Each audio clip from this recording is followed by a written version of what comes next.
രാജസ്ഥാനിലെ അജ്മീറിൽ നിന്നും സാഹസികമായി മോഷ്ടാക്കളെ പിടികൂടിയ ആലുവ പോലീസ് സ്റ്റേഷനിലെ ഉദ്യോഗസ്ഥരെ SHR ഹ്യൂമൻ റൈറ്റ്സ് ഫൗണ്ടേഷൻ പ്രവർത്തകർ ആദരിച്ചു. പോലീസ് സ്റ്റേഷനിൽ എത്തിയാണ് ഉദ്യോഗസ്ഥരെ പ്രവർത്തകർ ആദരിച്ചത്.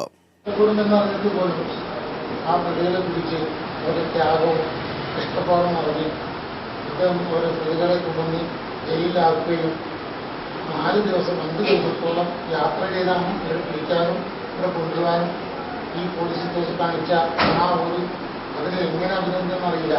കാരണം ആലുവയിൽ നിന്ന് മാത്രമല്ല, കശ്മീർ പാർട്ടിയുടെ 5 വയസ്സായ മുൻകൂട്ടി പീഡിപ്പിച്ചു വന്നതിനെ നിസ്സാര ദിവസങ്ങൾ കൊണ്ട് ശിക്ഷ വാങ്ങിച്ചു കൊടുക്കുകയും ചെയ്ത നമ്മുടെ കേരള പോലീസിലെ അഭിമാനമായ ആലുവ പോലീസിനെ അനുമോദിക്കുന്ന ഒരു ചടങ്ങിലേക്കാണ് ഇപ്പോൾ ഞങ്ങൾ വന്നിരിക്കുന്നത്. SI SS Sreelal, CPOമാരായ K Manoj, VA Afsal, മാഹിൻഷാ Abubakar, Muhammad അമീർ എന്നിവരെയാണ് ആദരിച്ചത്.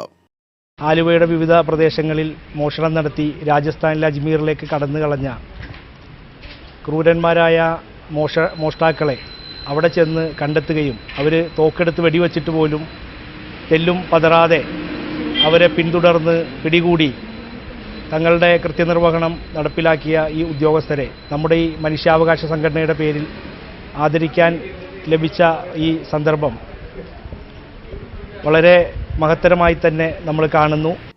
മനുഷ്യാവകാശ പ്രവർത്തകരായ അബ്ദുള്ള മാറമ്പിള്ളി, TA അജ്മൽ, KG ഹരിദാസ്, അജീഷ് വലിയ വീട്ടിൽ, ഷാൻസി സലാം, പത്മിനി, സജിനി, മെഹുർനിസ, ഗിരിജ, റഷീദ, ഷക്കീൽ, നസീർ, ഷമീർ, സുലൈമാൻ, ദിലായ, താഹിറ എന്നിവർ പങ്കെടുത്തു.